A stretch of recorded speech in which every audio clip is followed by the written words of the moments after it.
At precisely 10:17 a.m. on a Tuesday, Otis Carter set aside his mop and entered Sterling Corp's executive boardroom unannounced. Laughter erupted as the all-white leadership team spotted the 68-year-old black janitor in their sacred space. "Lost. Your way, old man?" Ryan Sterling sneered, his Harvard MBA and family name a shield for his embezzlement schemes. "Not at all," Otis replied, sliding a document across the table.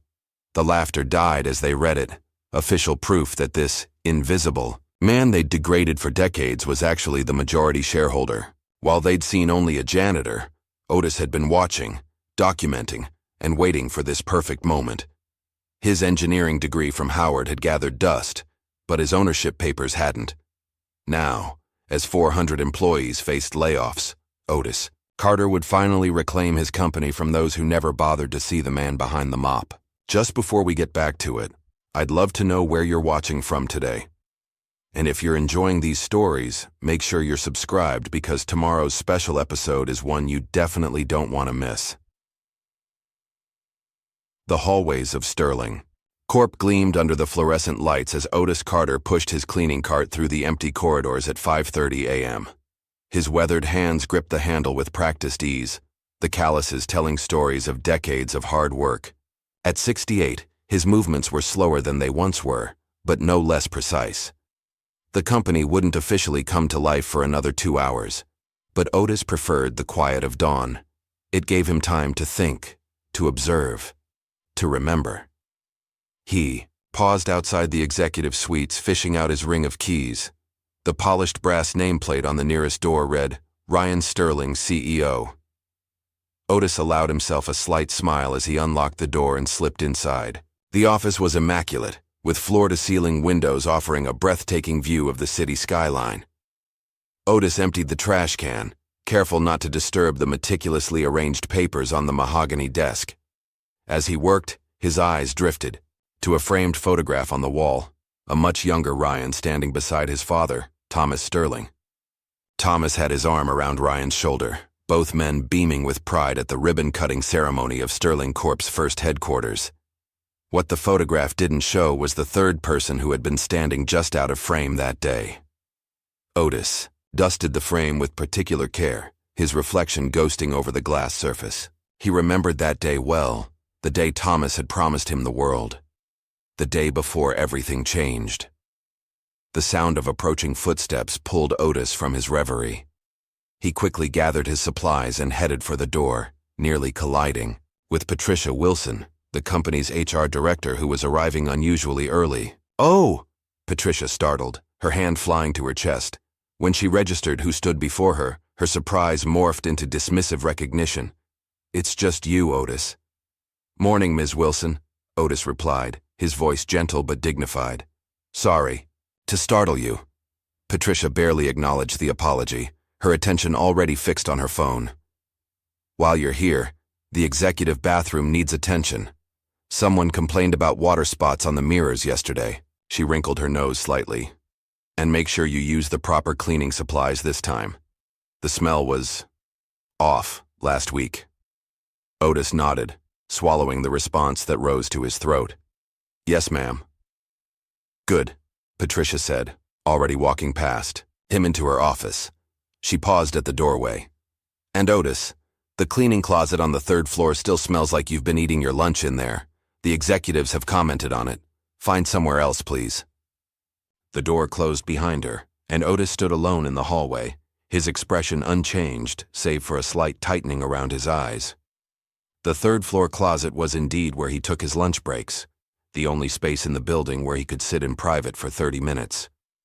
The building had a cafeteria, of course, but the last time Otis had tried to eat there, Ryan Sterling himself had made a comment about keeping the help separate from the talent. Otis pushed his cart toward the executive bathroom, his shoulders straight despite the weight they carried. 20 minutes later, he was polishing the last mirror when the bathroom door swung open, and two young executives walked in, deep in conversation. "I'm telling you, Brad, the old man has lost his touch," the taller of the two was saying. "Last quarter's numbers were abysmal, and now he's talking about cutting another 15% of the workforce. Lower-level employees only, I assume," Brad replied, straightening his tie in the mirror Otis had just cleaned, seemingly oblivious to the janitor's presence. Naturally. Can't cut the decision makers, the first man laughed. He finally noticed Otis and lowered his voice slightly, though not enough. Speaking of which, how old do you think this one is? Shouldn't there be an age limit on pushing a mop? Brad snickered, glancing at Otis's reflection.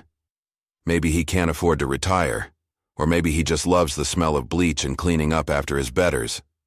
He raised his voice. Isn't that right, old-timer? Otis kept his eyes down, focusing on wringing out his cloth in the sink. Bathroom's all clean, gentlemen, he said quietly, gathering his supplies. Thank God for small mercies, the first executive muttered. At least they still know how to follow orders. As Otis moved toward the door, Brad stepped slightly into his path, forcing Otis to sidestep around him. Hey, while you're at it, someone spilled coffee in the conference room. Be a good boy and take care of that, would you?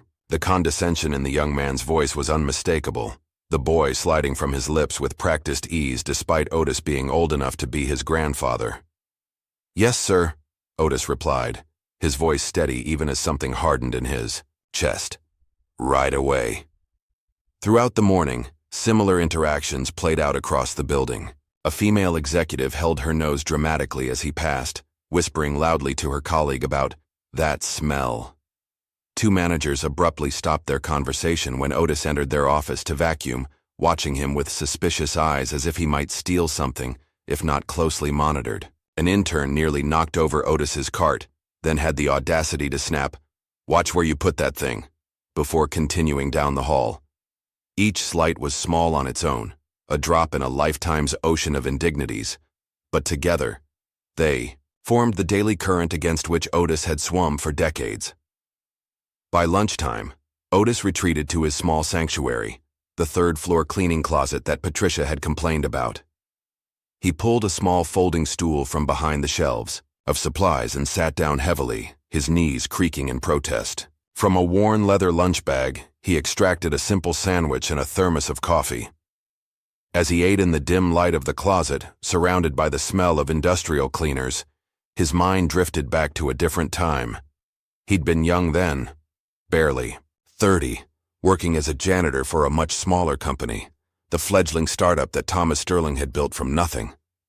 Thomas had been different from his son. He'd known Otis's name, asked about his family, treated him like a human being. There had been that night, the night the company nearly collapsed.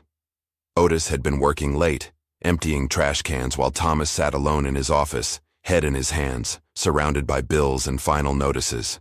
Otis had brought him a cup of coffee, and somehow they'd started talking. Otis had mentioned the savings he'd scraped together over the years, planning to open his own small business someday. You know what, Otis? Thomas had said, eyes suddenly alight with an idea. I'd rather have one honest partner than 10 wealthy sharks. The memory dissolved as the closet door suddenly opened, flooding the small space with harsh fluorescent light.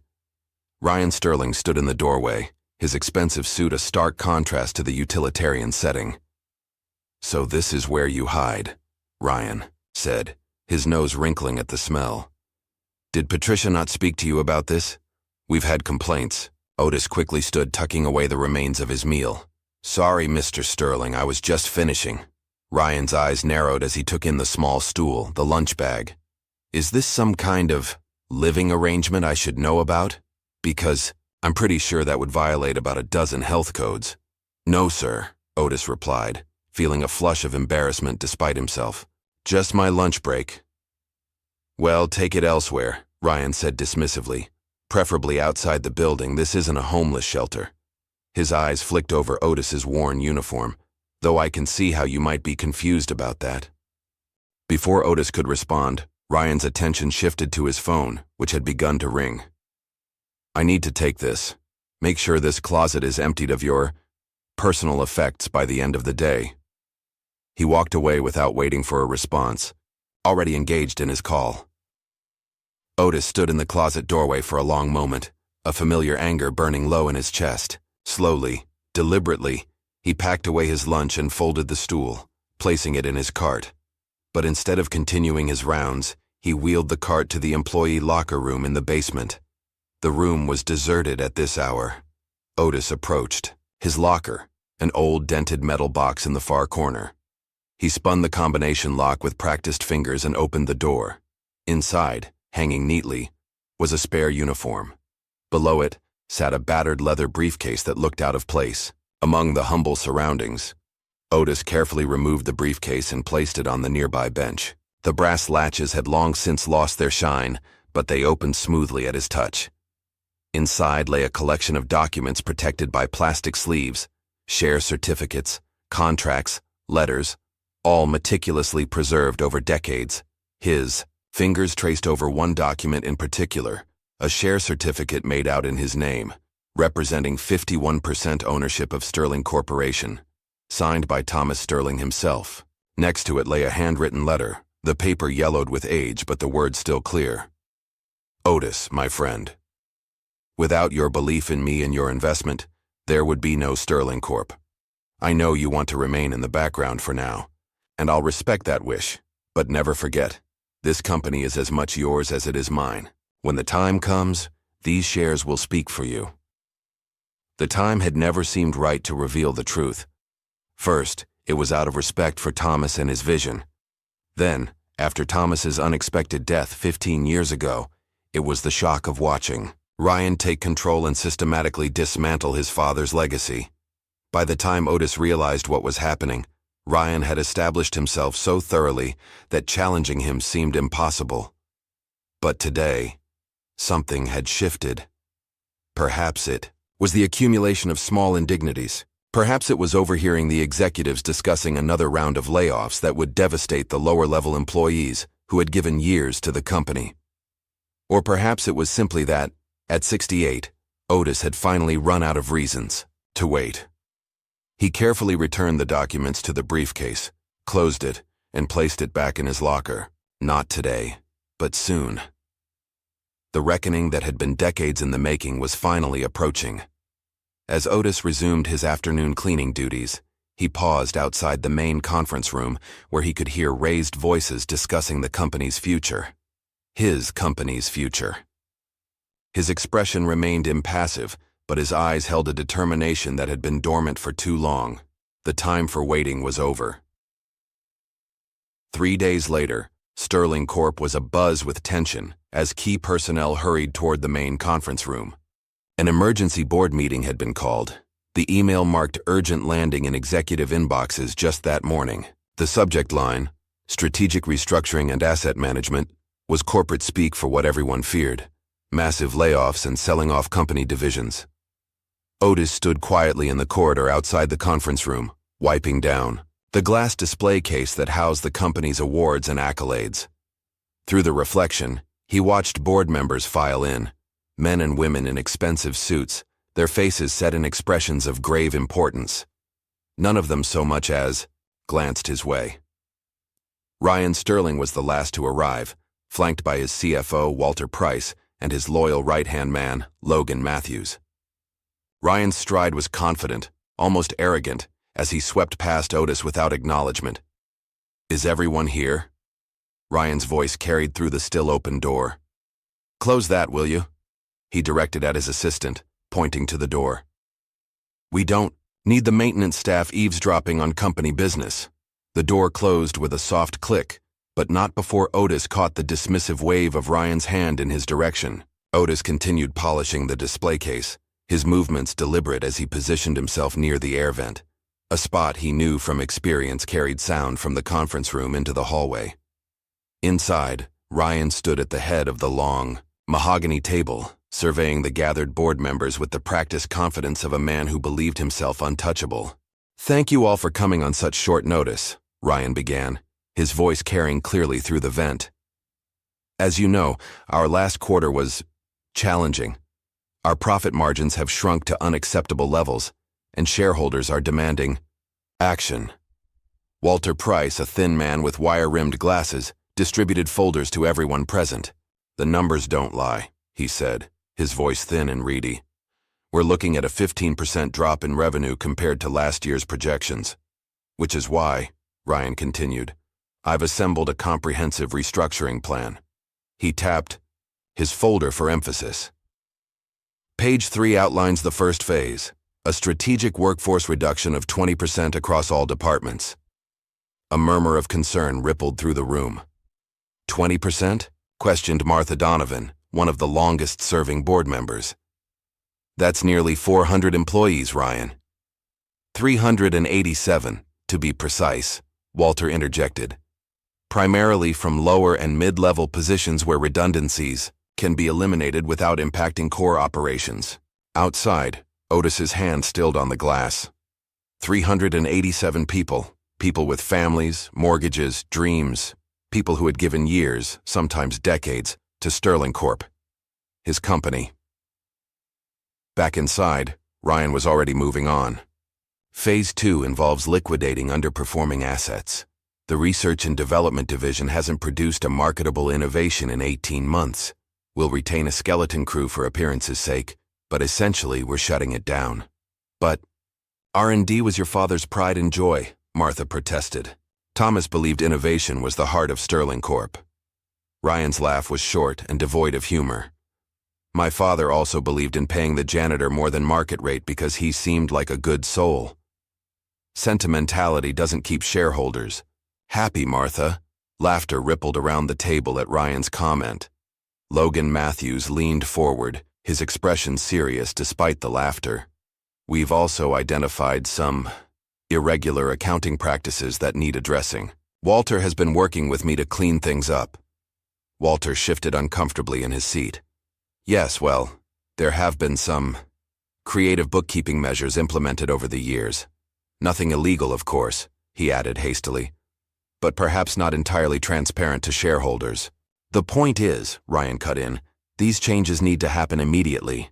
The first round of terminations begins next week, followed by the asset liquidation.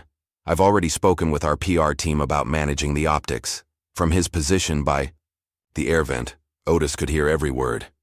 His hands, which had maintained their steady rhythm on the display glass, finally stilled completely. This wasn't just a cost-cutting measure. This was the systematic dismantling of everything Thomas Sterling had built. Everything Otis had helped build.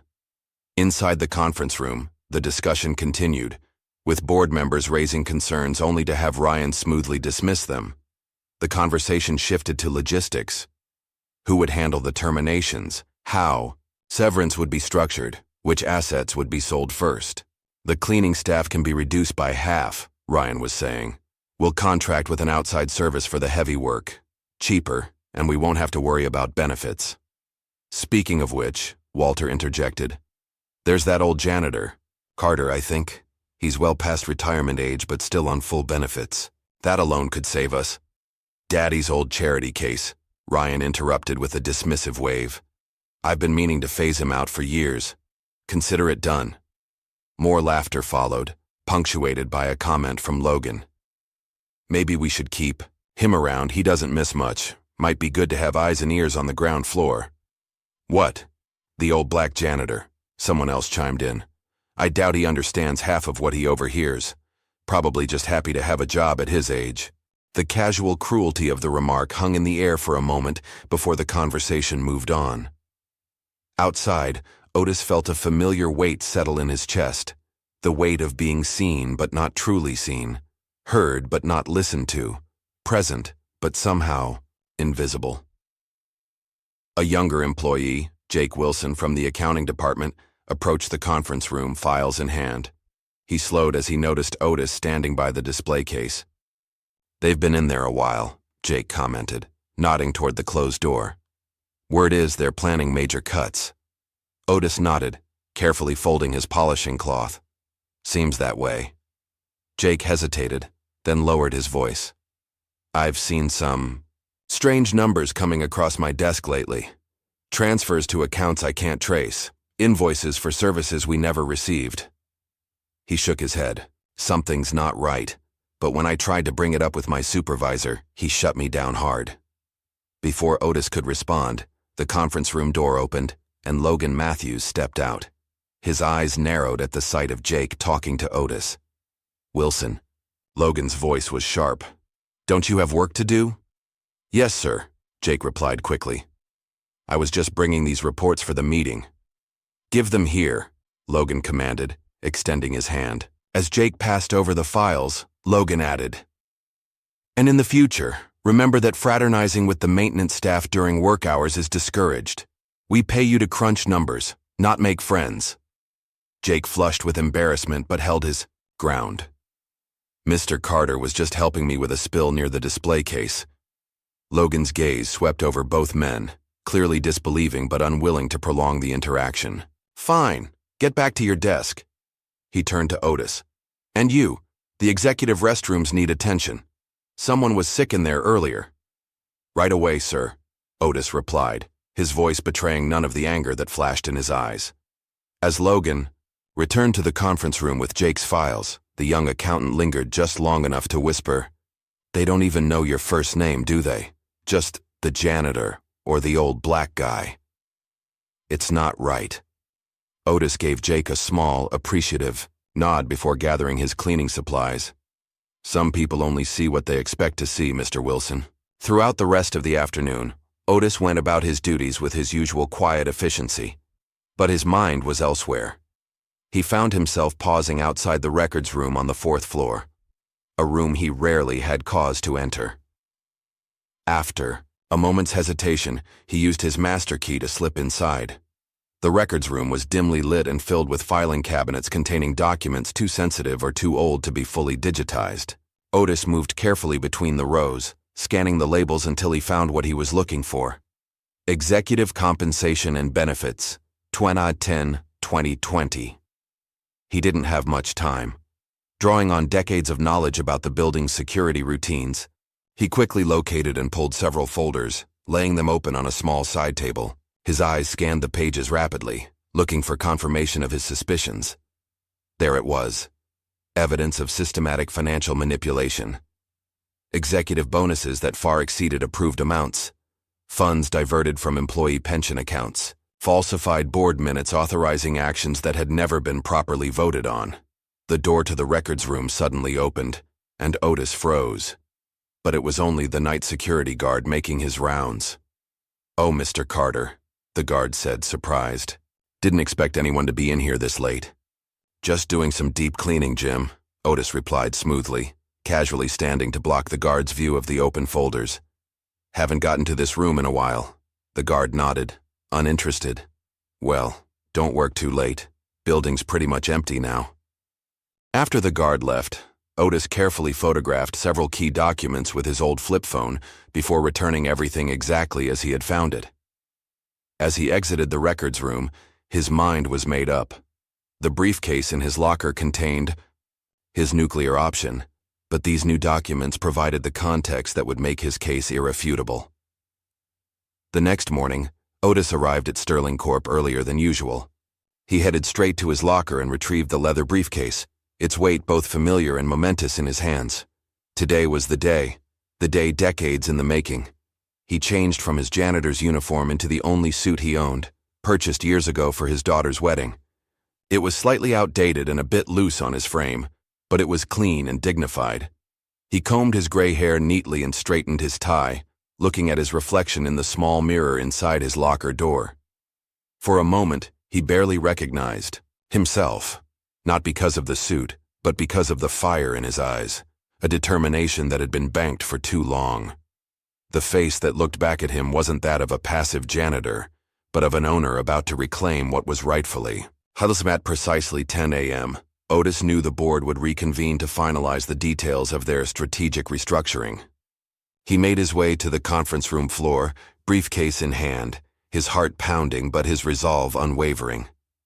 Outside the conference room, Ryan's assistant looked up in surprise as Otis approached, clearly not recognizing him at first without his uniform. "Sir, can I help you?" she asked, her confusion evident. "The board is in a private meeting right now." "I know," Otis replied simply. "They're expecting me." Before she could protest, Otis stepped past her and opened the conference room door. The conversation inside abruptly halted as all heads turned toward the interruption. Ryan Sterling, mid-sentence, stared in confusion. "What the—" Recognition dawned on his face, followed quickly by annoyance. "Carter," What are you doing, and why are you dressed like that? The room erupted in snickers and confused murmurs. Is that the janitor? Someone whispered loudly. What's he wearing? Is that suit from the 90s? Another board member remarked, prompting more laughter. Logan Matthews rose from his seat, moving toward Otis with a threatening posture. This is a closed meeting. You need to leave immediately. Otis stood his ground, his dignity intact despite the mockery. I'm afraid I can't do that, Mr. Matthews. You see, I have something important to contribute to this discussion about the future of Sterling Corporation. Ryan's face contorted with a mixture of disbelief and amusement. You? Contribute? He laughed, looking around the table to ensure others joined in. Look, Carter, I don't know what you think you overheard, but this is a board meeting, not a janitorial review. If you're worried about your job, take it up with HR after we're done here. The laughter grew louder, more confident. One executive mimicked pushing a mop, while another made a crude joke about Otis being lost on his way to the custodial closet. Is this some kind of protest? Walter Price asked nervously, because security can be here in 30 seconds. Through it all, Otis remained calm, even as the color of his skin became the subject of more than one whispered joke at the table. He placed his briefcase on the conference table with deliberate precision. Gentlemen, ladies, Otis said, his voice quiet but firm, cutting through the laughter. I'm not here as a janitor today. I'm here as the majority shareholder of Sterling Corporation. The laughter died abruptly, replaced by confused silence. Ryan recovered first, his face reddening with anger. That's absurd. This little stunt will cost you your job. Logan, call security. Before you do that, Otis replied, opening his briefcase to reveal the neatly organized documents within, I suggest you take a look at these. He removed the share certificate, the original, not a copy, and placed it in the center of the table for all to see. The Sterling Corp logo at the top was an earlier version, and Thomas Sterling's signature at the bottom was unmistakable. What is this supposed to be? Ryan demanded, though his voice had lost some of its confidence. This, Otis said calmly, is the certificate for 51% ownership of Sterling Corporation, issued to me by your father 35 years ago. I've been content to remain silent all these years out of respect for Thomas and his vision. But after what I heard yesterday, after seeing how far this company has strayed from its founding principles, that silence ends today. The room had fallen completely still, every eye fixed on the document before them and the quiet, dignified man who had brought their world to a sudden, unexpected halt. The boardroom had fallen silent, all eyes fixed on the weathered document in the center of the conference table, a share certificate bearing Sterling Corp's logo and Thomas Sterling's unmistakable signature.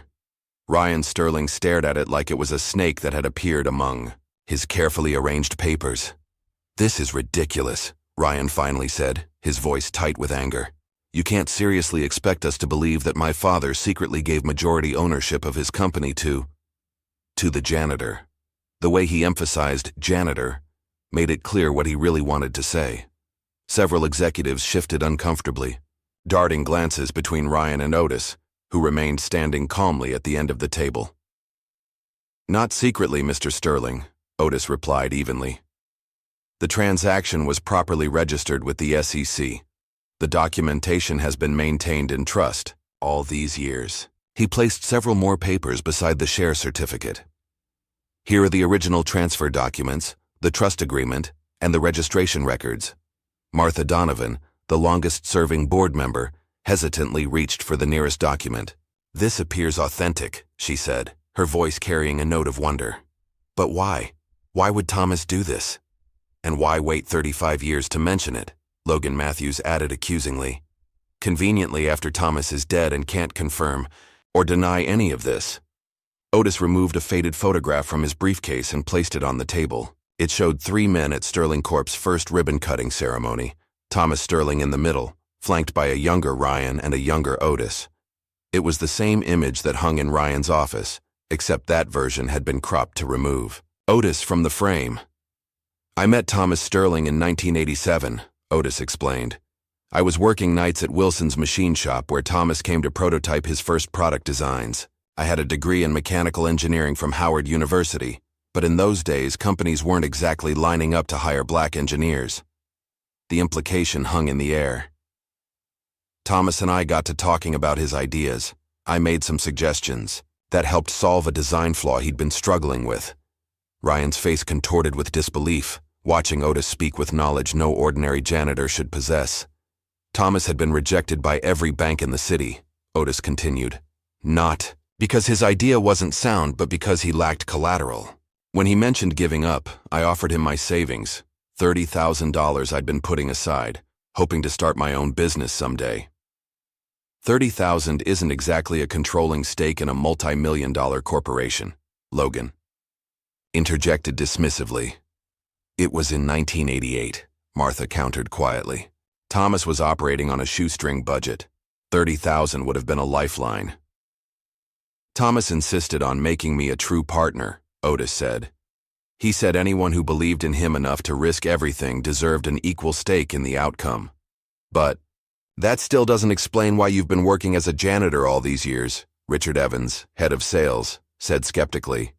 If you owned half the company, why weren't you in the executive suite? A sad smile crossed Otis's face. America in 1988 wasn't ready for a technology company co-founded by a black man. We both knew that. Investors would shy away, partners would hesitate, doors would close. So we agreed that Thomas would be the public face of Sterling Corp, while I would remain in the background. As the janitor? Ryan scoffed. That's quite a background position. I needed a job at the company, a way to stay connected, to watch over my investment.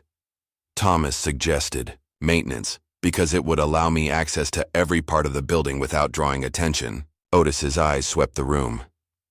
You'd be surprised what people say when they think no one important is listening. Several executives looked uncomfortable, recalling things they'd said in Otis's presence over the years.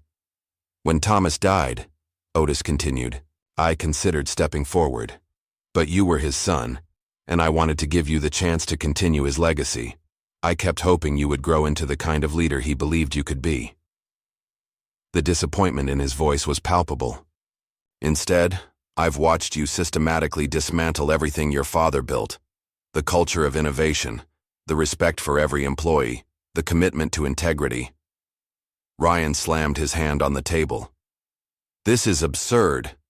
You're trying to tell us my father secretly gave control of his company to the black janitor, and you both decided to keep it hidden for decades? Do you realize how insane that sounds? Watch your tone, Ryan, Martha warned softly. My tone? Ryan laughed incredulously. We're in the middle of a major restructuring, and this person walks in with some ancient paperwork and a far-fetched story, and you're concerned about my tone? Walter Price, the CFO, had been examining the financial documents with growing concern. These appear legitimate, he admitted reluctantly. The signatures match our records, and the trust arrangement explains why these holdings never appeared in our standard reports. Even if these documents were valid at some point, Ryan argued, surely they've been superseded by one of our many corporate reorganizations over the years. Otis shook his head. Each time the company restructured, the trust's holdings were preserved. Your own financial department processed the paperwork, though I doubt anyone questioned why a notation about original trust holdings remained present through every iteration. Walter's face paled. The OTH designation, I always assumed it, was some legacy account from the founding days. It was, Otis confirmed quietly. Mine. The boardroom erupted in overlapping conversations. Through it all, Ryan's face grew increasingly flushed with anger and humiliation. Enough, Ryan finally shouted. Even if these documents are somehow legitimate, you can't just walk in here and start giving orders. There are procedures, protocols. That's correct, Otis acknowledged. As majority shareholder, I can't directly manage day-to-day operations without board approval. But I can call for votes on major company decisions. He paused. So let's start with a simple one. I moved to cancel the planned layoffs and asset liquidation discussed yesterday. Seconded, Martha said immediately. Ryan stared at her in disbelief. Martha, you can't be serious. Only someone deeply connected to this company would wait decades to step forward, Martha replied. Only someone with profound respect for Thomas's legacy would give his son so many chances. She turned to Otis. But why now? After all these years, why today? Because yesterday, I heard you discussing the termination of 400 employees, people with families, mortgages, dreams, people who have given years to this company. And I heard how casually that decision was made, as if their livelihoods were just numbers on a spreadsheet. His voice remained measured, but there was steel beneath. That's not the company Thomas and I built. Before Ryan could respond, the door opened, and a security guard entered. Sorry for the interruption, Mr. Sterling. You pressed the security button? Ryan pointed at Otis. Yes, this man has interrupted our meeting with fraudulent claims. Remove him immediately. The guard, a young man named David, looked uncertainly between them. Sir, is that Mr. Carter? It's me, David, Otis confirmed with a nod. He's trespassing in a closed meeting, Ryan insisted. I'm not sure I can forcibly remove Mr. Carter without cause, David said uncomfortably. He doesn't appear to be causing a disturbance. The disturbance is his presence at a meeting he was not invited to. Actually, Martha interrupted, if Mr. Carter is the majority shareholder, he has every right to be here. There's also the matter of these, Otis said, placing a final folder on the table. Financial records showing systematic misappropriation of company funds, offshore accounts, inflated executive bonuses never approved by the board, pension funds diverted to personal holdings. He paused. All bearing your signature, Mr. Sterling. The color drained from Ryan's face. Those are authorized transactions. Not all of them, Walter admitted. I raised concerns about their legality. Jake Wilson entered with additional financial reports, faltering as he took in the scene. Otis, standing confidently, documents spread across the table and Ryan looking cornered. Mr. Wilson, Otis acknowledged. I believe you've noticed some financial irregularities recently. Jake looked at Logan, who glared at him, then at Ryan, whose expression promised retribution. Finally, he looked at Otis, the man who had endured countless indignities with quiet dignity. Yes, sir, Jake replied. I've documented several suspicious transactions over the past year, including transfers to unnamed accounts that Mr. Sterling authorized. Ryan lunged to his feet. You're fired, Wilson. Clear out your desk immediately. I'm afraid you don't have that authority anymore, Otis said. Given the evidence of financial impropriety, I move that Ryan Sterling be suspended as CEO, effective immediately, pending a full audit and investigation. Around the table, hands began to rise in support. Even Walter Price, after a moment's hesitation, raised his hand. Only Logan remained loyal to Ryan. This is insanity. You're all making a colossal mistake. Ryan stood frozen, watching his power evaporate. You can't do this, he whispered. You're just a janitor. Otis met his gaze, evenly. I was never just a janitor, Mr. Sterling. I was always an owner who chose to clean. By the following morning, the news that Otis Carter, Sterling Corp's longtime janitor, was actually the company's majority owner, had spread through every department. Employees gathered in break rooms and near coffee machines, debating whether the incredible story could possibly be true. Otis arrived at his usual early hour, but this time, he didn't push a cleaning cart. Dressed in another modest but neat suit, he made his way through the lobby as conversation stuttered to a halt, and eyes followed his progress. In the executive suite, Martha Donovan had arrived early to help Otis navigate his new role. We've called an all-staff meeting for 10 a.m., she informed Otis as he entered what had been Ryan's office. People are confused and anxious. They need to hear directly from you. Otis nodded, looking around the opulent office with its panoramic views. This seems excessive, he commented. Martha smiled. It was designed to intimidate. Ryan believed the CEO's office should make visitors feel small. That's not my style, Otis replied, but it will do for now. We have more important matters to address. The door burst open, and Ryan Sterling stormed in, followed by Logan Matthews and two men in expensive suits. Making yourself comfortable, I see, Ryan said with disdain. Mr. Sterling, Otis acknowledged calmly. I didn't expect to see you here today. Did you think I'd just disappear? That I'd abandon the company my father built? Your father and I built, Otis corrected gently. And no, I didn't expect you to disappear. Just to respect the board's decision, Ryan gestured to the men behind him. Allow me to introduce Charles Bartlett and James Wilson from Bartlett and Wilson Legal. They filed an emergency injunction this morning contesting your ownership claim. We have serious concerns about the legitimacy of documents that have suddenly appeared after 3 decades, the older lawyer said. The court has granted a temporary stay pending investigation. Martha reached for her phone. I'm calling our corporate counsel. No need, the second lawyer interjected. We've already spoken with them. Otis accepted their business card. I understand you're doing your job, gentlemen, but my ownership is properly documented and has been legally maintained since the company's founding. A janitor as majority shareholder? Ryan scoffed. The courts will see through this farce in minutes. My occupation has no bearing on my legal rights, Otis replied evenly. Though if you'd like to make this about my work as a janitor, I'm comfortable with that discussion. I've spent decades watching this company from ground level, understanding its operations in ways you never bothered to. Ryan's face darkened. You've disrupted a publicly traded company and created market instability based on questionable evidence. There will be consequences. Martha stepped forward. Ryan, this isn't productive. The board has voted, and pending any court ruling, Mr. Carter is in charge. Logan spoke up. You realize this uncertainty will tank our stock price? Is that what you want for the company you claim to care about?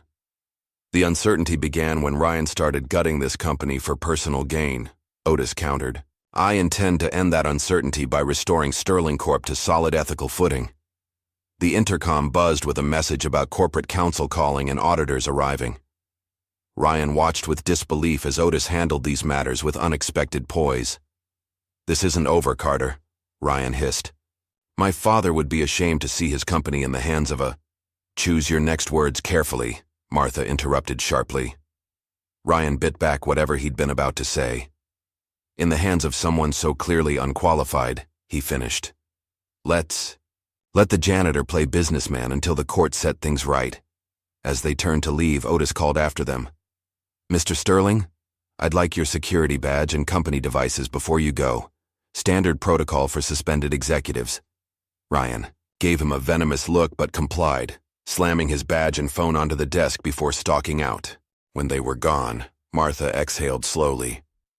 That was just the opening salvo. Ryan won't give up easily. I never expected he would, Otis replied. But neither will I. The morning proceeded with Otis meeting the auditors, who were professional, but clearly surprised to be dealing with someone who didn't fit their preconception of a corporate owner. He assured them they would have complete access to all financial records, with Walter Price's full cooperation. As the time approached for the all-staff meeting, Otis felt a flutter of nervousness. Public speaking had never been his strong suit, and now he needed to address hundreds of employees, many of whom had never noticed him during his years of service. The company auditorium was filled to capacity when Otis walked onto the stage. The buzz of conversation died as employees registered the familiar face in unfamiliar attire. Some looked confused, others curious, and the maintenance staff wore expressions of stunned pride. Good morning, Otis began. For those who don't know me, and I suspect that's most of you, my name is Otis Carter. Until yesterday, I was part of the janitorial staff here at Sterling Corp. Today, I stand before you as the majority shareholder and acting CEO.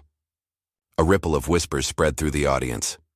Over the next 15 minutes, Otis shared his history with Sterling Corp., the initial investment, the partnership with Thomas, and the decision to remain in the background.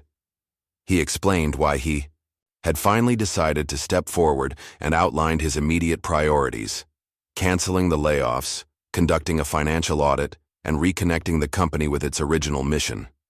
I know many of you are wondering what this means for your future here, he said.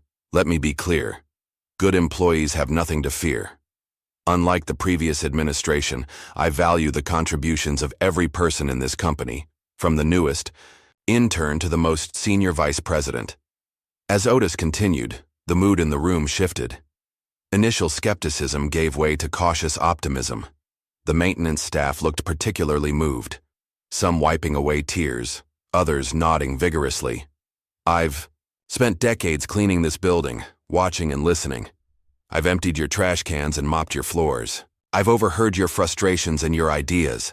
So many brilliant ideas that were ignored because they came from the wrong level of the hierarchy. He paused, making eye contact with as many people as he could. Those days are over.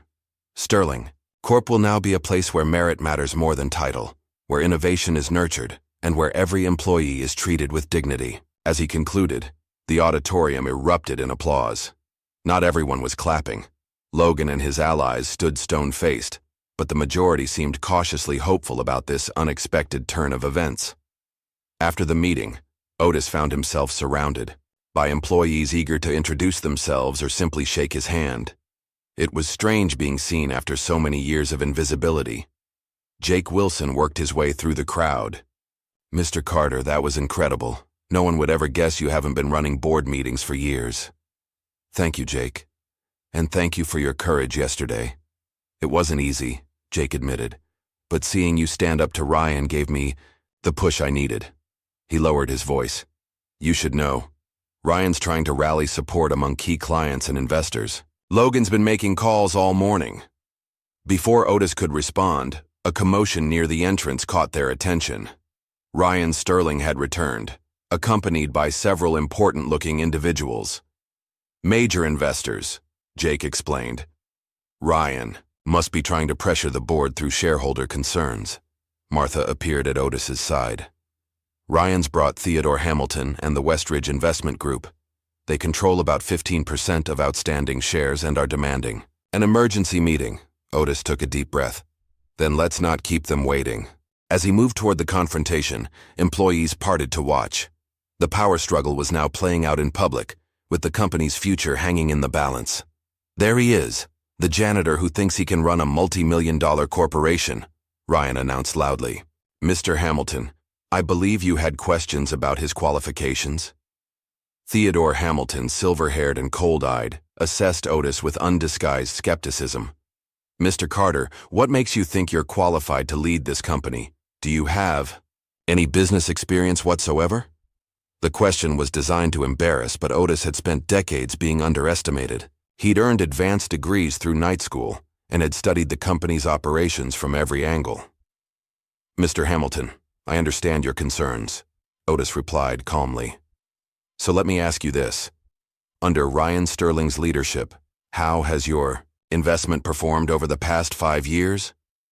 Hamilton blinked. "Below expectations," he admitted reluctantly. "And are you aware that during that same period, executive compensation increased by 47%, while average employee salaries rose only 2%, or that the R&D budget was cut by 30%? Otis continued with firm confidence. "I may have been a janitor, Mr. Hamilton, but I've had a front-row seat to every decision that has shaped this company. I know its strengths, weaknesses, and untapped potential better than anyone. And unlike some, my interest isn't in short-term gains that hollow out the company's future." "Pretty words," Ryan interjected. "But business isn't about sentiment. It's about results. Our stock is already down 7% this morning. How low does it need to go before you realize this experiment is a failure?" Otis didn't flinch. "The market reacts to news, Mr. Sterling, but it ultimately rewards value, integrity, and sustainable growth, all qualities that have been in short supply under your leadership." He addressed the wider audience. "The stock price will fluctuate in the short term. That's expected. But I'm not focused on tomorrow's stock ticker. I'm focused on where Sterling Corp will be in 5 years, in 10 years. He turned back to the investors. "I invite you to join me in the boardroom. I'll share my vision for Sterling Corp's future and answer your questions. Once you understand the full picture, including the financial irregularities the audit will uncover, you'll agree that this transition is not just necessary, but long overdue." As Otis led the investors away, He caught Ryan's expression. Fury mixed with, for the first time, genuine fear. The narrative Ryan had counted on, that Otis would immediately flounder, wasn't playing out as expected. The battle for Sterling Corp was far from over. Ryan still had resources and allies. But as Otis walked through the building that he had, cleaned for decades and now led, employees nodding respectfully as he passed, he felt a quiet confidence growing. This was his company, had always been his company, and he would fight with everything he had to preserve its integrity and secure its future. The power struggle had only just begun, but the balance was already shifting. 3 days after Otis's confrontation with the investors, Sterling Corp was embroiled in full-blown corporate war. The initial shock had given way to clearly drawn battle lines dividing the company. Otis sat at the head of the conference table, reviewing preliminary findings from the auditors. Martha Donovan and Jake Wilson wore equally grim expressions as they digested the information. "The irregularities are worse than we thought," Martha said, tapping a particularly damning page. "Systematic misappropriation, falsified board approvals, offshore accounts. Ryan wasn't just enriching himself, he was stealing from the company's future." Jake nodded. The R&D cuts weren't even about boosting quarterly profits. That money was redirected to shell companies that lead back to Ryan's personal holdings. "How many people knew about this?" Otis asked. "Walter Price certainly did. His signature is on most transfers. Logan Matthews was involved in the shell companies, but most of the board seems to have been kept in the dark." The intercom buzzed. "Mr. Carter, the department heads are gathered for your meeting." "We'll be right there," Otis replied, securing the audit documents in a folder. "Let's keep these findings close for now. We need more concrete evidence before going public." As they walked toward the larger conference room, Martha updated him on the latest developments. "Ryan's been busy. He's filed additional legal challenges and been meeting with major clients, telling them the company is in chaos under your leadership. Has he succeeded in turning any against us? A few are wavering, but most are taking a wait-and-see approach. The bigger problem is internal. Ryan still has strong support among executives who fear change, or who might be implicated in his schemes." They entered the conference room where 15 department heads waited, the atmosphere tense with uncertainty. Otis had called this meeting to announce his restructuring plans, and everyone knew significant changes were coming. "Good morning," Otis began. "As you know, Sterling Corp is at a crossroads. The past week has revealed serious issues with how this company has been managed, but it has also shown me the incredible potential that exists when we embrace transparency and merit." He outlined his vision, a company that prioritized innovation, treated all employees with respect, and operated with integrity. Then, he moved to specifics. "Effective immediately, I'm implementing several changes. First, all executive bonuses are suspended pending completion of the audit. Second, the planned layoffs are officially canceled. Instead, we'll be reassigning personnel to revitalize our R&D division, which will receive a restored budget." The reactions around the table ranged from relief to visible discomfort. Patricia Wilson, the HR director who had been tasked with implementing the layoffs, raised a manicured hand. "Mr. Carter," she said, her voice laden with skepticism, "while your intentions are admirable, these decisions seem financially unsound. The layoffs were deemed necessary for the company's survival." "Were they?" Otis countered. "Or were they necessary to maintain the excessive compensation packages that certain executives had become accustomed to?" He slid financial summaries across the table. "These numbers show that Sterling Corp remains fundamentally sound. Our problems stem not from having too many workers, but from systematic mismanagement at the top." Patricia's lips thinned, but she didn't argue further. Others, however, were less restrained. "This is absurd," said Richard Evans, head of operations and a known ally of Ryan. "You've been CEO for less than a week, and you're already dismantling strategies that took months to develop. Just because you technically own shares doesn't mean you understand how to run a modern corporation." A tense silence fell. Everyone watched Otis closely, curious how the former janitor would handle such direct insubordination. Otis met Evans's gaze calmly. Mr. Evans, I've spent 35 years observing this company from the ground up. I've witnessed which strategy succeeded and which failed. I've seen talented employees leave because their ideas were dismissed by executives who preferred comfort over innovation. He paused. But more importantly, I've never confused position with intelligence or title with wisdom. A lesson that might serve you well. Evans flushed with anger, but fell silent as several department heads unsuccessfully tried to hide their smiles. Now, Otis continued, I'd like each of you to prepare a detailed report on your department's current projects, personnel, and needs. Not the sanitized versions you prepared for Ryan, but honest assessments. I want to know what's working, what isn't, and what resources you actually require to succeed. As the meeting concluded, Otis asked Jake and the head of IT to stay behind. When the others had left, he turned to the IT director, Michael Morris. Mr. Morris, I need your help with something sensitive. We have reason to believe that company data may have been compromised. I need your team to secure our servers and recover any deleted files that might contain evidence of financial misconduct. Morris looked troubled. Sir, I should mention that I received unusual instructions from Mr. Matthews last week. He asked me to perform a comprehensive data purge of certain executive files citing routine maintenance. I delayed implementing it because it seemed irregular. That was probably an attempt to destroy evidence, Jake said. Can you recover anything that might have already been deleted? Most likely. We keep redundant backups, and unless they use specialized wiping software, we should be able to recover significant data. Make this your top priority, Otis instructed, and keep it confidential. As they left the conference room, Otis's assistant hurried toward them. Mr. Carter, there's a situation in the lobby. Ryan Sterling has returned with a news crew. He's making some kind of public statement. When they reached the lobby, they found Ryan surrounded by reporters and cameras, while employees gathered at a distance, watching with confused expressions. A travesty of corporate governance, Ryan was saying. An unqualified individual has temporarily seized control through questionable legal maneuvers, putting hundreds of jobs and millions in shareholder value at risk. Otis stepped forward, catching Ryan's eye. For a moment, Ryan faltered before recovering with a practiced smile. Ah, here he is now, Ryan announced. The janitor who would be king. Mr. Carter, would you care to explain to these reporters why you think cleaning floors qualifies you to run a technology company? The reporters swiveled their cameras toward Otis, who stood perfectly still, evaluating the situation. This was a trap.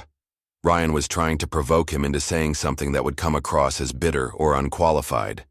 Mr. Sterling, Otis replied calmly, I'd be happy to discuss my qualifications, which include an engineering degree from Howard University and 35 years of watching this company evolve. But perhaps a more relevant question is why you feel the need to ambush your own company with negative publicity, rather than addressing the serious allegations of financial misconduct that have come to light. Ryan's confident expression wavered. Baseless accusations. The real issue here is a hostile takeover by someone with no business experience, no understanding of our industry, and no legitimacy beyond some ancient paperwork. The legitimacy of my ownership has been confirmed by corporate counsel, Otis countered. As for my capabilities, I suppose we'll let the results speak for themselves. Starting with the fact that under my leadership, those 400 employees you plan to terminate will keep their jobs. A murmur ran through the gathered employees at this public confirmation. Jobs they'll lose anyway when the company fails under amateur leadership, Ryan shot back. But perhaps that's the point. Maybe you're not as concerned with the company's success as you are with settling old scores. The only person undermining this company right now is the man bringing camera crews into our lobby to broadcast unfounded attacks on its leadership. Security personnel moved closer, making it clear that the impromptu press conference was over. Ryan's expression hardened as he realized his ambush had failed to provoke Otis into an outburst. This isn't over, Carter, he said quietly as the reporters began to pack up.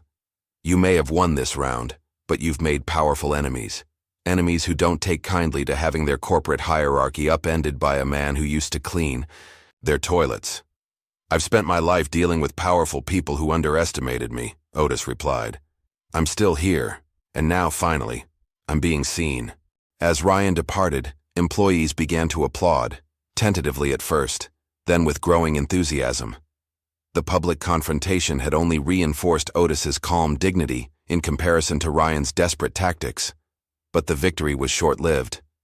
Later, that afternoon, as Otis was meeting with the R&D team, Jake burst into the room, his face pale. "We have a problem," he announced. "Major problem. Ryan's gone nuclear." "What's happened?" Otis asked. "He's frozen the company accounts," Jake explained. "Breathlessly, used his banking connections to put a hold on our operational funds pending resolution of the ownership dispute. We can't access the payroll accounts, the vendor payment systems, nothing," Martha added grimly. "And that's not all. Logan Matthews has been calling employees directly, offering positions at a new venture Ryan is starting, essentially trying to poach our top talent by creating panic about Sterling Corp's future." Otis absorbed this news silently. Ryan was willing to hurt hundreds of innocent employees just to regain control. "Options?" he asked simply. "We can fight the account freeze legally, but that could take weeks," Martha replied. "As for the poaching, we need to reassure employees that their jobs are secure, but with the accounts frozen, we can't guarantee they'll be paid on time," Jake finished. Otis nodded, making a decision. "Call an emergency all-hands meeting in 30 minutes. And get me Walter Price. If he wants any chance at leniency when the audit concludes, now's the time to earn it." 30 minutes later, the company auditorium was packed, the atmosphere thick with anxiety. Rumors had spread quickly about the frozen accounts, and employees were understandably concerned about their livelihoods. Otis took the stage, flanked by Martha, Jake, and, to everyone's surprise, Walter Price, who looked nervous but determined. "By now, many of you have heard that Ryan Sterling has taken the extraordinary step of freezing the company's financial accounts," Otis began without preamble. "This is a desperate and reckless action that threatens not just the company, but your families and your futures. I want to be completely transparent about where things stand." He outlined the situation candidly, explaining the legal steps being taken to unfreeze the accounts and the worst-case timeline they might be facing. "I know your primary concern is whether you'll receive your paychecks," Otis continued. "The answer is yes, absolutely yes. Mr. Price has been working with our banking partners to establish emergency operational accounts, and I have personally provided collateral to ensure there will be no interruption in payroll." A collective sigh of relief swept through the room. "Furthermore," Otis added, "I want to address the calls some of you may have received from Logan Matthews. He's offering what seem like lifeboats from a sinking ship. But let me be clear, Sterling Corp is not sinking. It's transforming, and those who stay, who help rebuild this company on a foundation of integrity and innovation rather than greed and exploitation, will be recognized and rewarded for their loyalty." Walter Price stepped forward, his voice uncharacteristically firm. "I've worked closely with Ryan Sterling for years, and I was complicit in much of what's now coming to light. I'm cooperating fully with the audit, because I've seen firsthand how far Ryan will go to maintain power and wealth. What he's doing now, freezing accounts that affect thousands of employees and their families, is just further proof of his disregard for anyone but himself." The auditorium was silent as employees processed this unexpected testimony from Ryan's longtime ally. As people filed out after the meeting, the mood had shifted from panic to cautious determination. Ryan's attempt to cripple the company had instead galvanized its workforce, but the war was just beginning.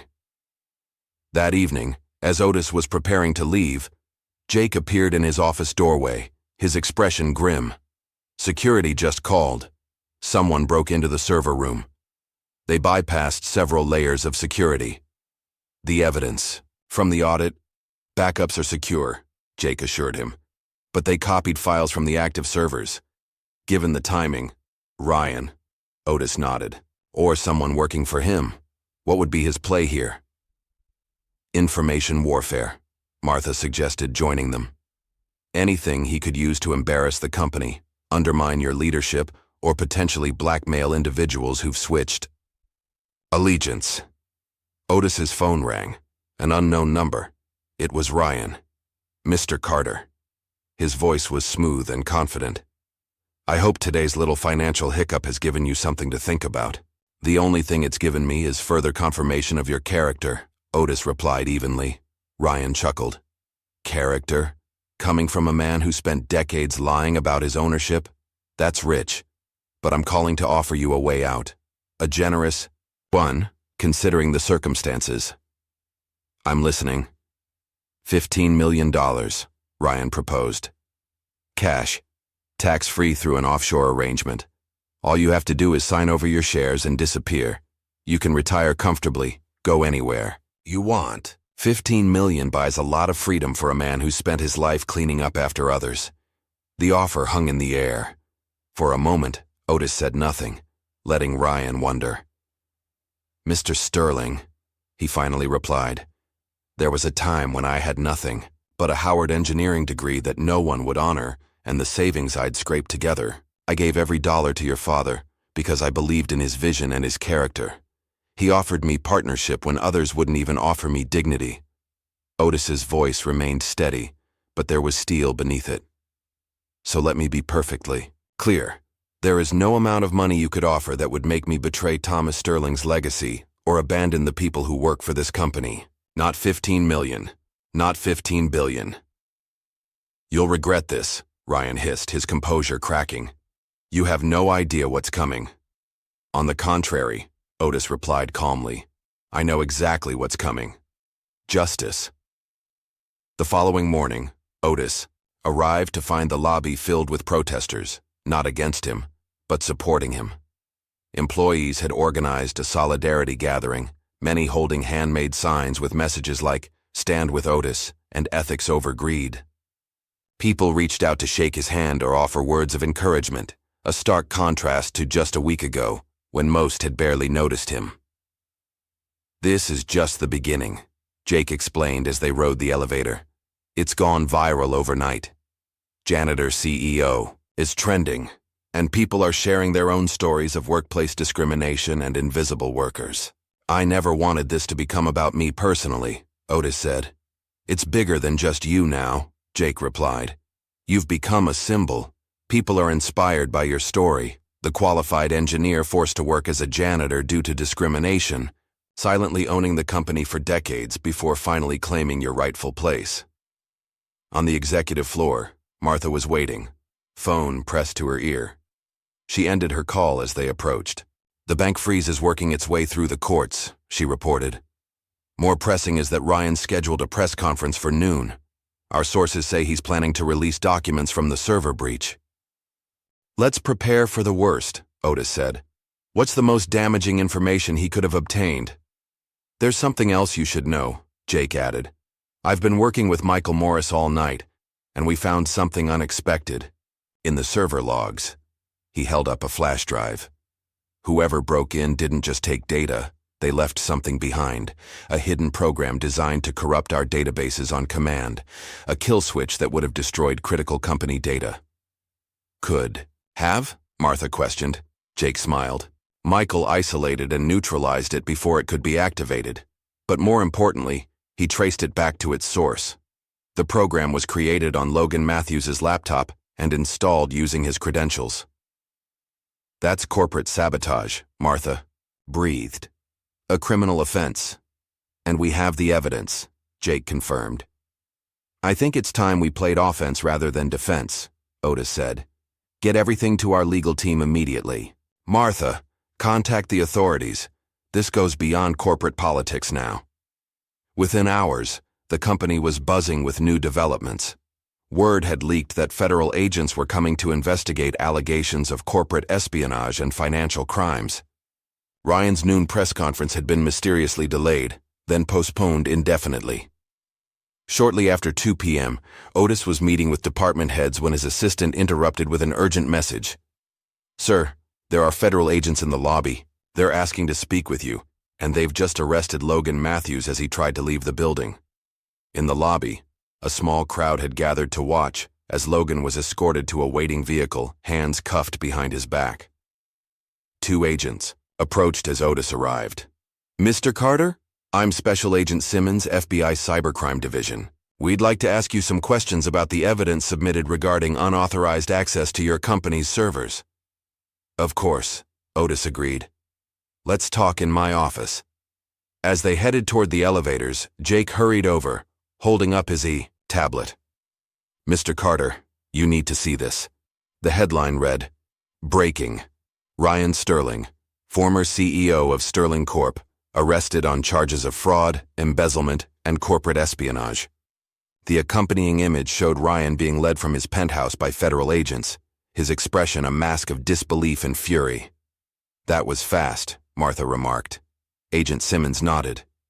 "We've actually been investigating Mr. Sterling for several months based on whistleblower reports about financial improprieties. Your evidence regarding the server breach was the final piece we needed." Jake looked confused. "Whistleblower reports? From whom?" Agent Simmons glanced at Otis. "That information is confidential, but the investigation was well underway before Mr. Carter assumed control of the company." The significance of those words wasn't lost on Martha or Jake, who both turned to look at Otis with new understanding. His decision to step forward hadn't been as sudden as it appeared.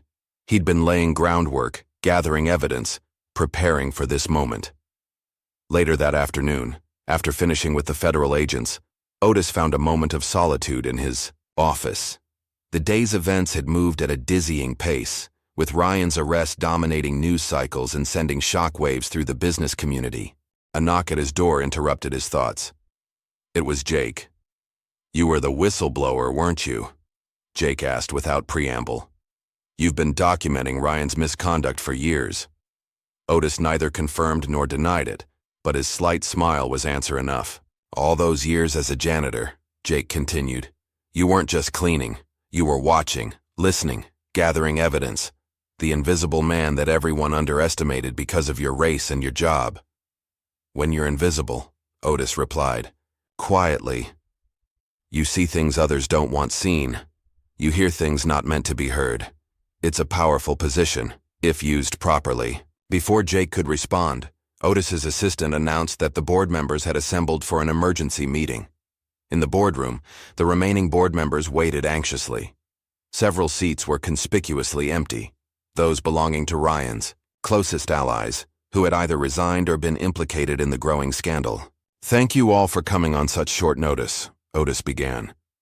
"As you're aware, today's events have fundamentally changed our situation.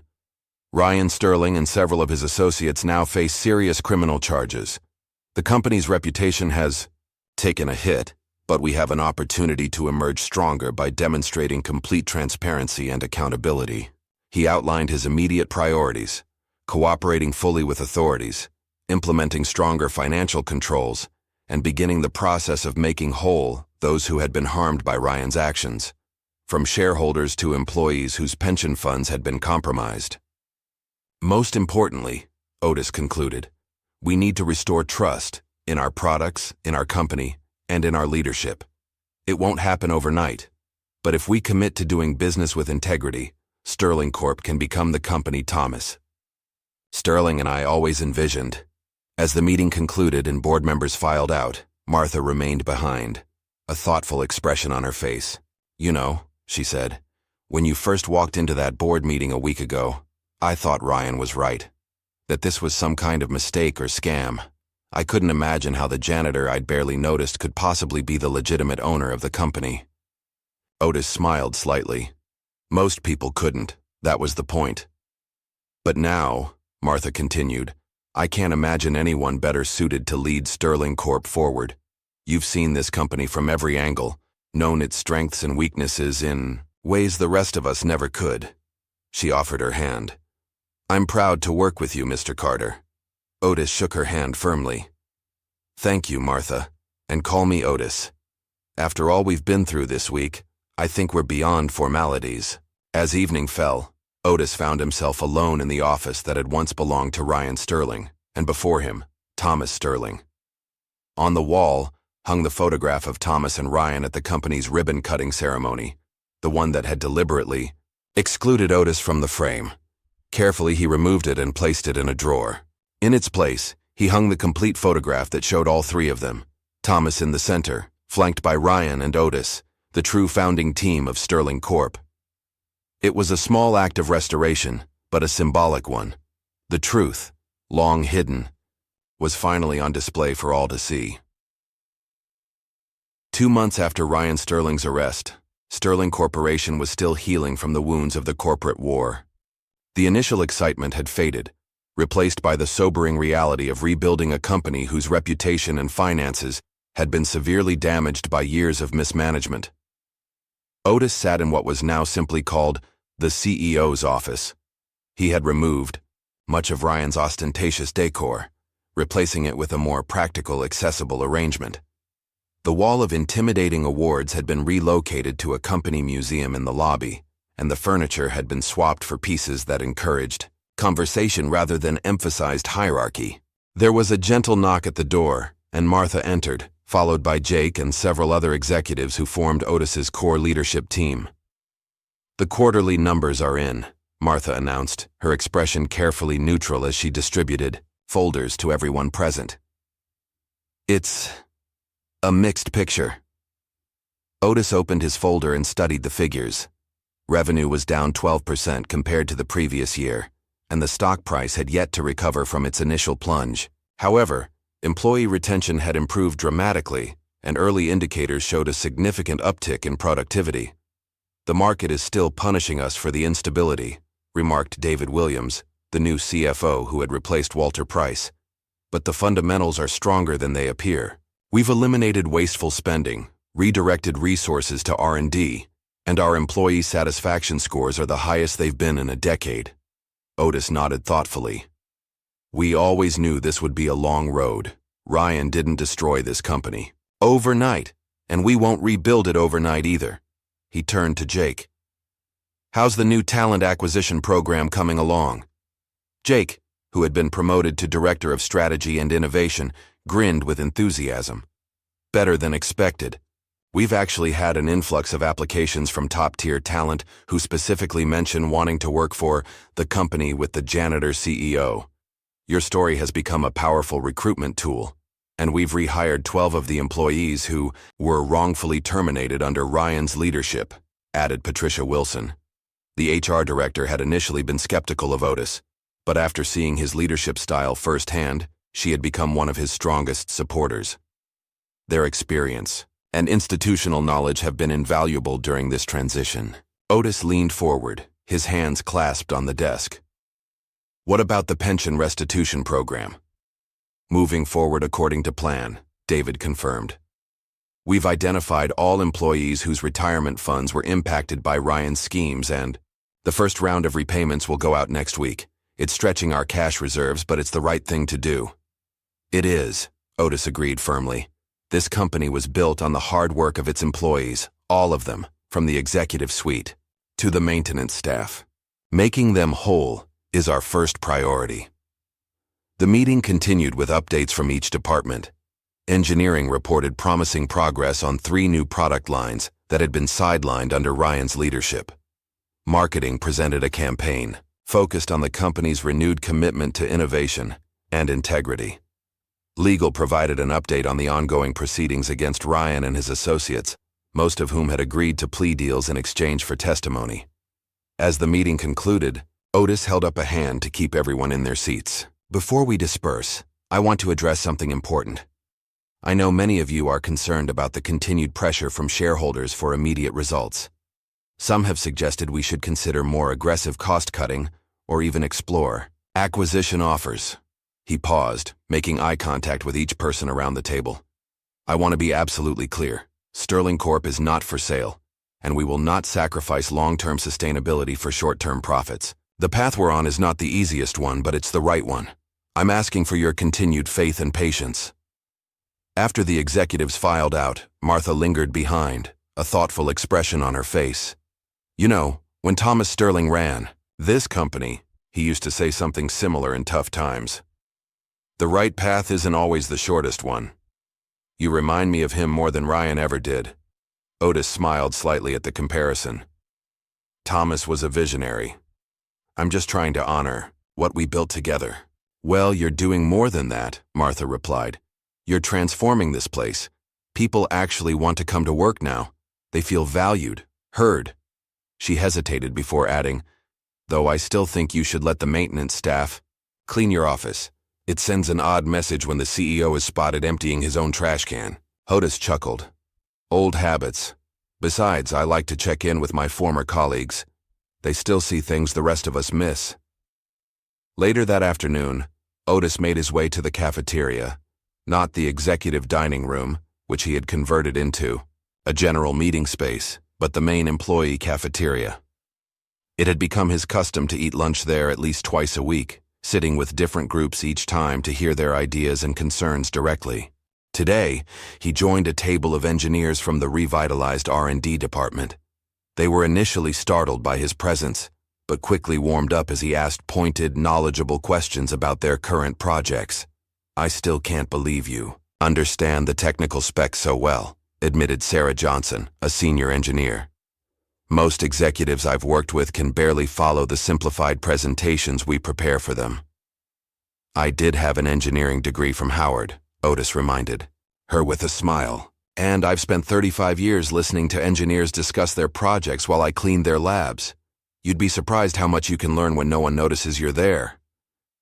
Well, we notice you now, sir, another engineer remarked. And it makes a difference, knowing the CEO actually understands what we're trying to accomplish. After lunch, Otis took a deliberate detour through the maintenance department, located in the building's basement. He could have summoned its supervisor to his office, but he preferred to see things firsthand, the way he always had. The maintenance staff greeted him with a mixture of respect and familiarity. To them, he wasn't just the CEO who had once been a janitor. He was Otis, their former colleague who still remembered their names and families. How's the new equipment working out, Frank? Otis asked the department supervisor, gesturing to the recently purchased floor polishers and industrial vacuums. Frank beamed with pride. Makes the job twice as efficient, Mr. Carter. And the ergonomic, designs mean fewer back injuries. The team can't thank you enough. It should have been done years ago, Otis replied. Proper tools aren't a luxury, they're a necessity. He glanced around the maintenance area, which had been renovated with improved lighting, ventilation, and actual break space. Any other needs I should know about? Just one thing, Frank said. Some of the guys were wondering about that education assistance program you mentioned last month. Is that still happening? Otis nodded firmly. The board approved it yesterday. Any employee who wants to pursue higher education or technical certification will receive company support, tuition assistance, flexible scheduling, the works. He smiled slightly. We might have more engineers hiding in the maintenance department, just waiting for their opportunity. As evening approached, Otis found himself drawn to a part of the building he had visited countless times as a janitor, but never as CEO, the original research lab where Thomas Sterling had developed the company's first breakthrough product. Now preserved as something of a historical exhibit, the small room contained the original equipment, workbenches, and even some of Thomas's handwritten notes. Otis stood in the doorway, memories washing over him. He could almost see Thomas hunched over that workbench, sleeves rolled up, explaining his latest idea with infectious enthusiasm. They had spent many late nights in this room, Otis offering suggestions while officially there to clean, Thomas incorporating them without ego or hesitation. I thought I might find you here, said a voice behind him. Otis turned to find an elderly man in a well-worn suit, James Harrison, the company's longest-serving board member and Thomas Sterling's old friend. Harrison had been in poor health, recently and rarely came to the office, but he had consistently supported Otis from the moment his ownership was revealed. Just revisiting old ghosts, Otis admitted. Harrison nodded, moving to stand beside him. Thomas would be proud, you know, not just of what you've accomplished these past months, but of your patience all those years. I never understood why you stayed in the background for so long. It was different times, Otis replied simply. And then it became habit, I suppose. The longer I waited, the harder it seemed to step forward. Well, I'm glad you finally did. Harrison gestured around the lab. Thomas always said his greatest invention wasn't any product. It was building a company with a soul. Ryan nearly destroyed that. You're bringing it back. Before Otis could respond, his phone buzzed with a message from Jake.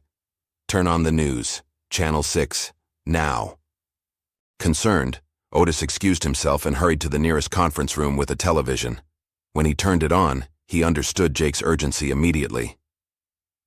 Ryan Sterling's face filled the screen as a news anchor explained that he had been released, on bail pending trial. And in a surprising development, former Sterling Corp CEO Ryan Sterling held a press conference just minutes ago, where he made this statement. The footage cut to Ryan, standing outside the courthouse, looking somewhat thinner, but no less arrogant. "The charges against me are a fabrication, part of a calculated takeover by individuals who exploited legal technicalities to seize control of my father's company.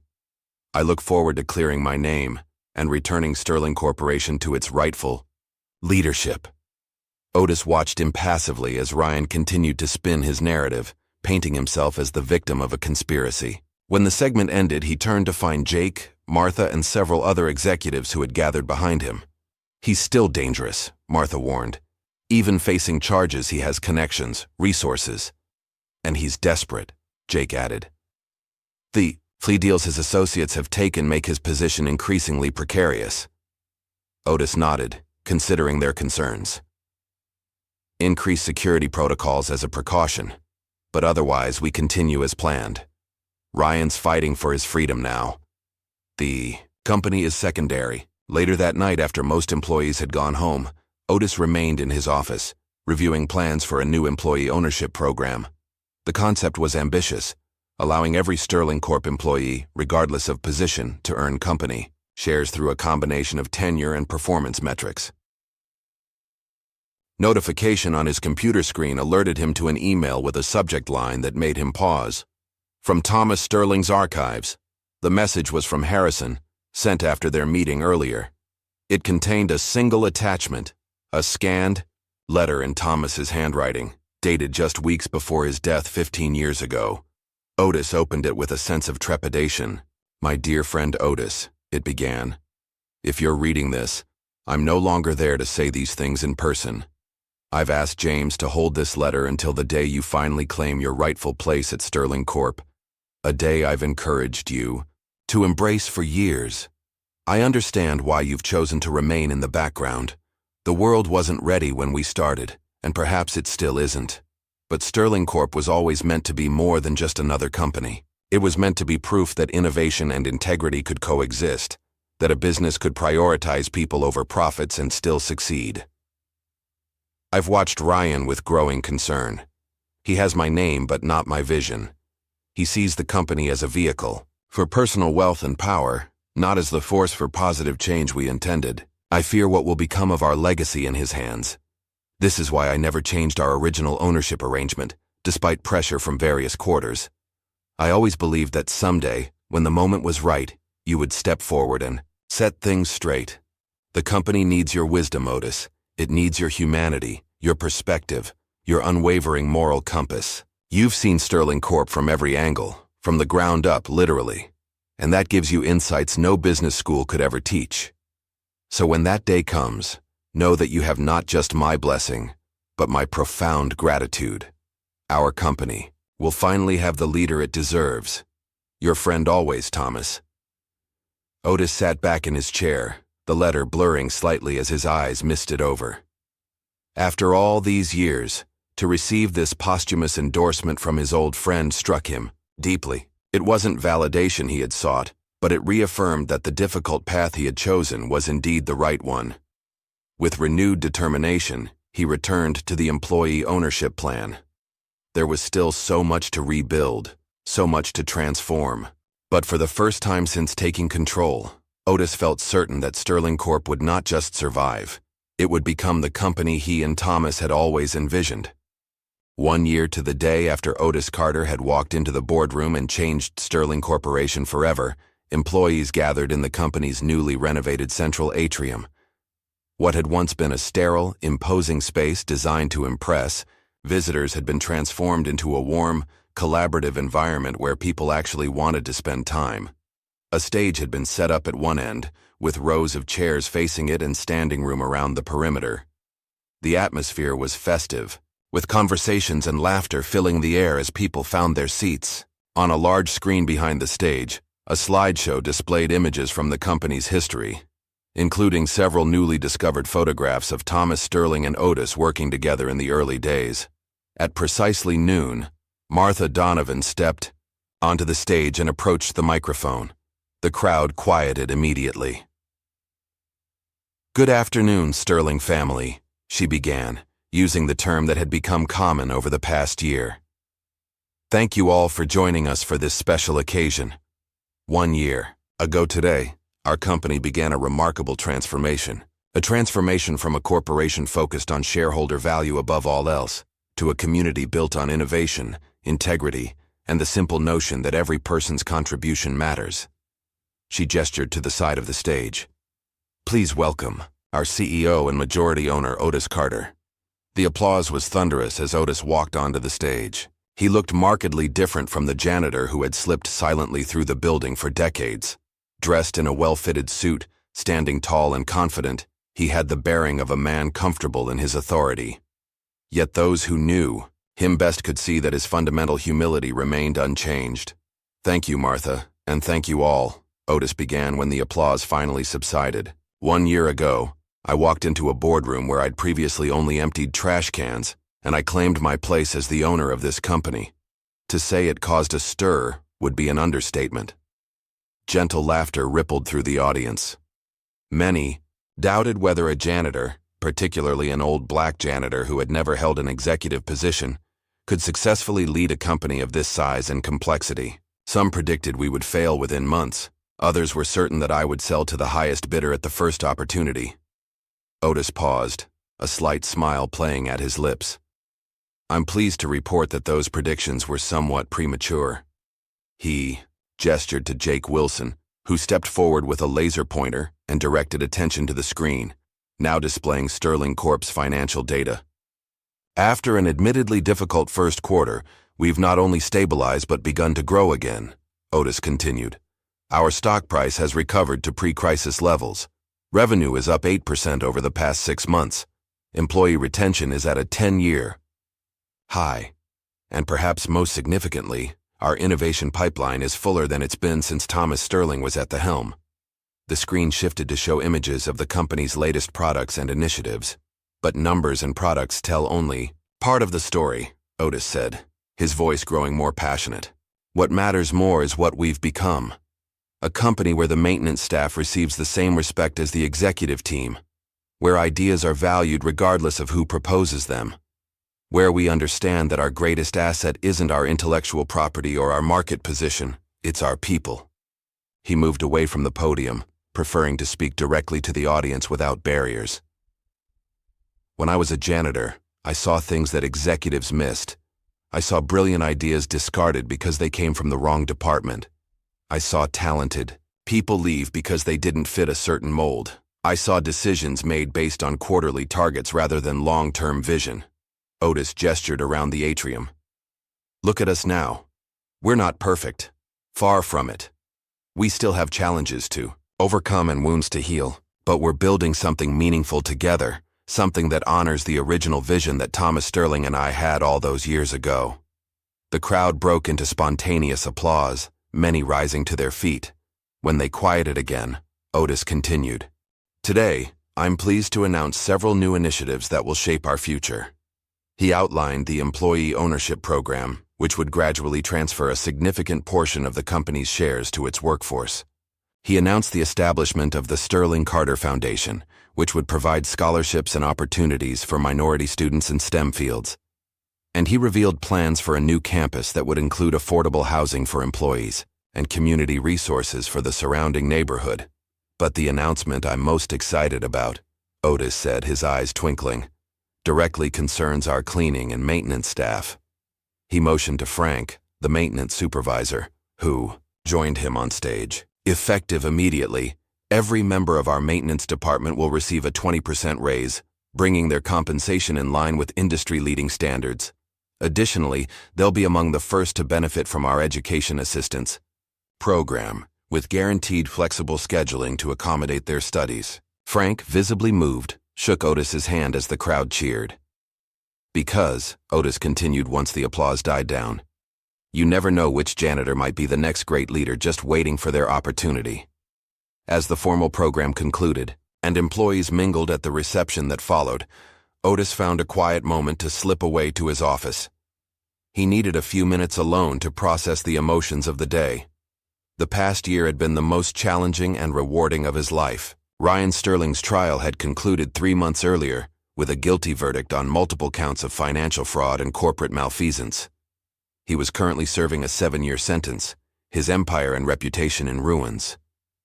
Several of his closest associates had received lighter sentences in exchange for their testimony, while others had avoided jail time through extensive cooperation and restitution. Otis took no pleasure in their downfall, only in the justice it represented for the employees and shareholders who had been harmed by their actions. A knock at his door interrupted his thoughts. It was Jake, accompanied by a young woman Otis recognized as a recent hire in the maintenance department.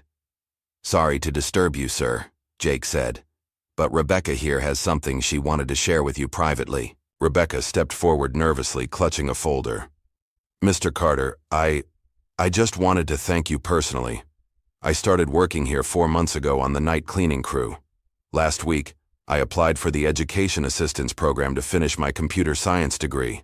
She opened the folder to reveal an acceptance letter. "They approved it yesterday. I'll be able to complete my degree while keeping my job. I never thought that would be possible." Otis smiled warmly. "That's exactly what the program is designed for, Rebecca. I'm thrilled for you." "There's more," she said, her voice gaining confidence. "I mentioned my interest in software development to my supervisor, and instead of dismissing it, he connected me with the head of engineering. I'm going to be shadowing the dev team 1 day a week while I'm in school, learning on the job." The pride in her voice struck a chord with Otis. He remembered his own youthful ambitions, how they had been thwarted by the prejudices of his time, and how different Rebecca's experience at Sterling Corp was becoming. "That's the company we're building," Otis said simply. "Where talent rises, regardless of where it starts." After Rebecca left, glowing with encouragement, Jake lingered behind. "You know, I've been meaning to ask you something. Now that the company's stable again, now that you've proven yourself beyond any doubt, have you ever thought about retiring? Enjoying the fruits of your labor?" Otis chuckled. "Retire? I spent 35 years waiting to do this job properly. I'm just getting started." Later that evening, after most employees had gone home, Otis took a solitary walk through the building, a habit he had maintained from his janitorial days. In the main lobby, he paused before a new installation, a glass display case containing his old janitor's uniform, carefully preserved and respectfully presented. Beside it, a simple plaque read, "Never judge a person's potential by their position. The most powerful voices often belong to those we fail to hear." Otis studied the uniform, the worn fabric, the faded name tag, the subtle patches and repairs that spoke of years of dignity in work others considered beneath them. Then he looked up at the modern, thriving company around him, forever transformed by the humble janitor who had finally claimed his rightful place. It wasn't about cleaning floors, he reflected. It had always been about cleaning up what was broken, in the company, in the system, in people's perceptions. And in that sense, perhaps he had never stopped being a janitor after all. With quiet satisfaction, Otis turned and headed toward the exit. Tomorrow would bring new challenges, new opportunities to build on the foundation they had established. The journey wasn't over. It was, in many ways, just beginning. As he stepped outside into the evening air, Otis looked back at the Sterling Corp logo illuminated against the darkening sky. Beneath it, recently added in slightly smaller letters, were the words that completed the company's new identity, founded by Thomas Sterling and Otis Carter, 1988. After decades in the shadows, Otis Carter's name finally stood in the light, not just as the company's savior, but as its creator. The circle was complete. Justice, long delayed, had finally been served. Ever wonder how many people we dismiss without knowing their true power? Otis Carter's transformation from invisible janitor to company owner isn't just a story. It's a reminder to look deeper at the invisible people in our own lives, If this tale of justice long overdue moved you, hit like, subscribe, and share. Your thoughts below. More stories of unexpected triumph coming soon.